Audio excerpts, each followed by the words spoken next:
All right, welcome to another SEC baseball preview by Southern Sports Gumbo. We're going to be diving into the Mississippi State Bulldogs today. So get us started, Kevin. All right, so Mississippi State's coming off a couple seasons that didn't necessarily meet what they want to be in college baseball. If you look at Mississippi State traditionally, I feel like they're in the top 3 to 4 teams in the SEC. If you look at the past, 30, 40 years of baseball. And as far as their home field, where they play, they may have the best home field advantage and fan base in the SEC. And that's, look, there's some really good fan bases when it comes to baseball in the SEC. But I really do think that theirs is about as good as it gets. So they made a coaching change, I guess is where I'm getting at in the offseason. And Brian O'Connor's coming over from Virginia, and he had really good success at Virginia. He's a good coach. He brought a lot of guys with him from Virginia and in the portal. And I look at, preseason, a lot of places have him ranked in the top 10. Baseball America has them, actually top five. I believe D1 Baseball has them, in the bottom half of the top 10. And when you look at their lineup and you go position by position, they're actually pretty good, and they have a lot of depth. And so to kind of get into that part, Ace Reese they bring with strengths that they bring back. Ace Reese, third baseman, preseason All American, and really really good player. Hit over 20 home runs last year.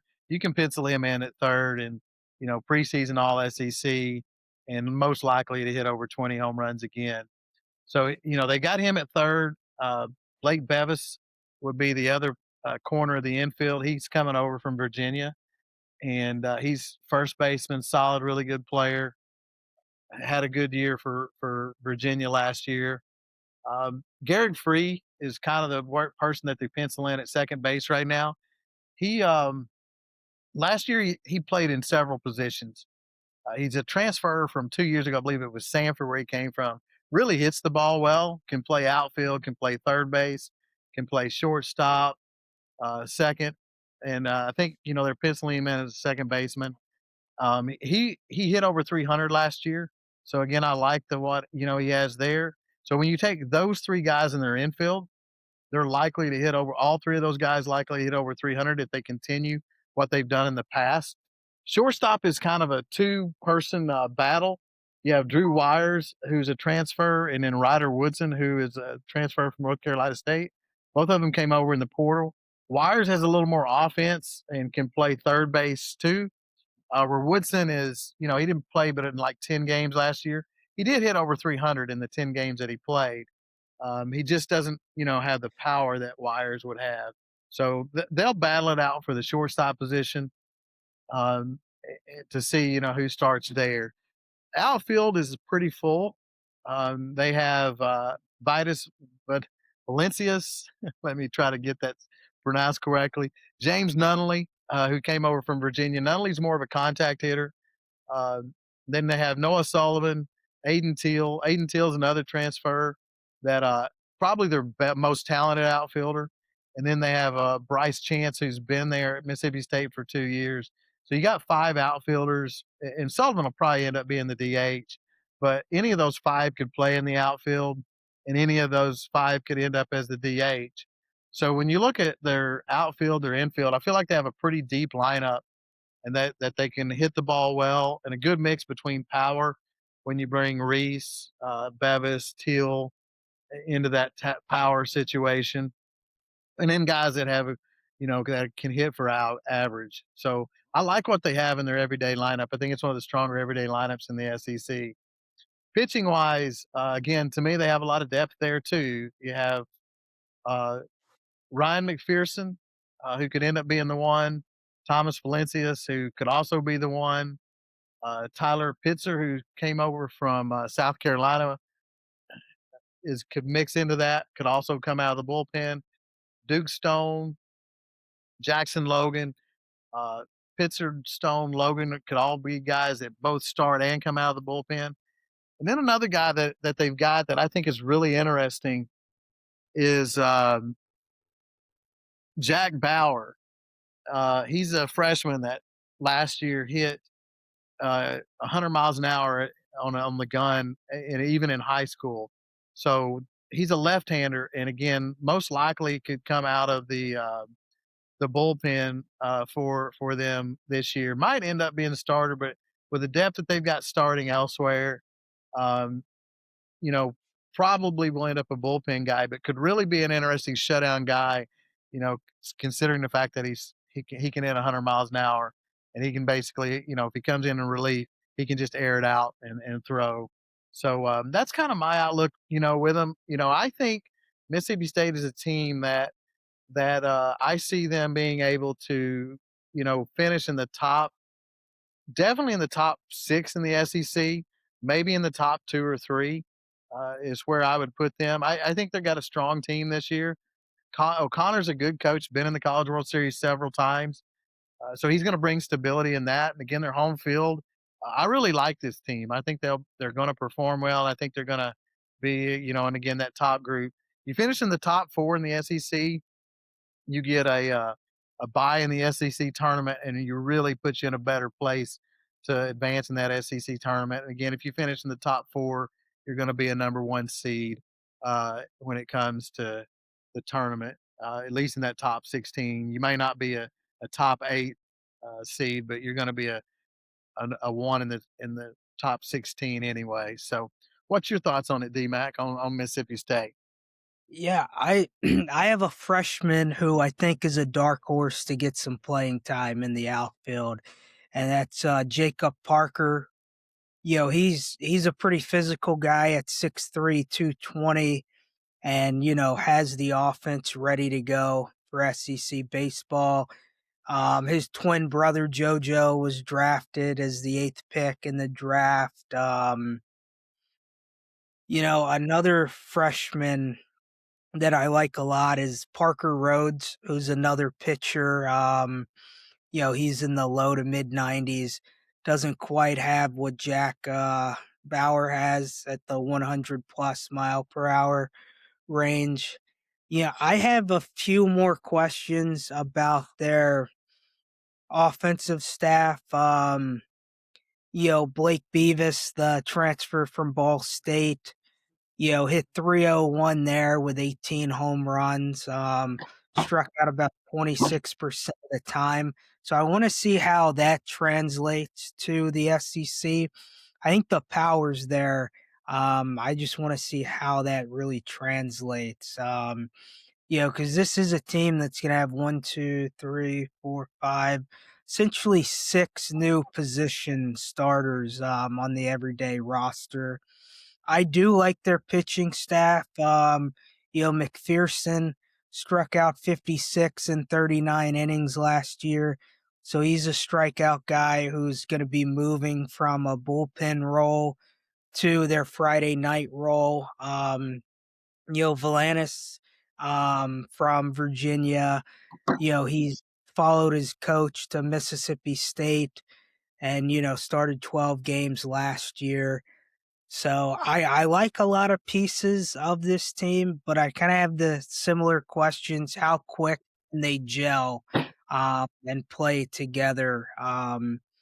They do have, I think, from a schedule standpoint, they might have a little bit of a favorable schedule if I remember in SEC play. So they Yeah, they miss, do. Go ahead. yeah, they miss Florida, Kentucky, and Oklahoma.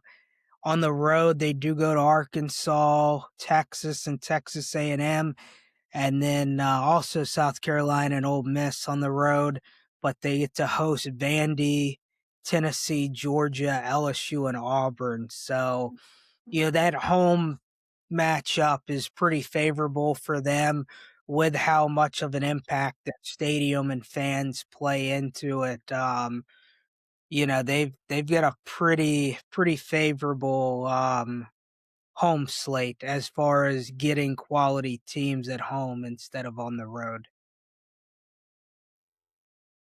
Yeah, and if you look at their non-conference schedule, they have a pretty favorable non-conference schedule too. They do, like most teams on the weekends. Most teams have one weekend in their non-con that they play in some event, and they are playing in an Amergy Bank College Baseball Series. Where they play Arizona State, Virginia Tech, UCLA, who is preseason number one, in a weekend. But outside of that, the rest of their non-con, Austin P, Delaware, Hofstra, a lot of teams that they should beat. So if they, worst case scenario, they get one game on that weekend trip, then they'd still be solid. But if they get two games if they were to win two out of Arizona State, Virginia Tech, UCLA, then that would make most of their non-conference games wins, put them in a good place once they get in the conference. So they play Tulane and Southern Miss, but those are games. They play Tulane in Biloxi, and they play Southern Miss, I believe it, in Hattiesburg. So that could be tough. Southern Miss is a good team, so that'll be another tough game too. But for the most part, I think their schedule is one that they can navigate. Last year they were 15-15 in the league, 36-23.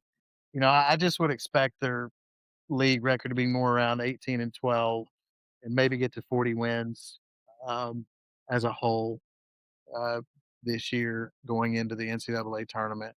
So again, I like this state team. I like the coach. I think Connor's a very good coach. He coached under Maneri for a lot of years before he became a head coach. So I like him. Yeah, I think they've got from a potential standpoint of things clicking. Yeah, they could be, a 17 to 20 win team. I would probably put the floor at like 16 conference wins. But if things really go right and they get what they expect out of the hitters and pitchers, I mean, you'd be looking at a 20-10, 21-9 team. I know expectations, especially from a preseason ranking, has them number three most places, between that 3 and 5 range. So yeah, expectations are extremely high in Stark Vegas again this year, and yeah, we will see how high they can climb this season. One thing you have to remember when it comes to the SEC record, you can finish 18-12 in the SEC, 17-13 in the SEC, and you can win a national championship. LSU's won two of the last three national championships with Jay Johnson and doing a great job. Jay Johnson's not won the SEC yet, though, and that's not a knock on him at all. It's just how tough the conference is. And you reference schedule. Who you play in your SEC schedule makes a huge difference too.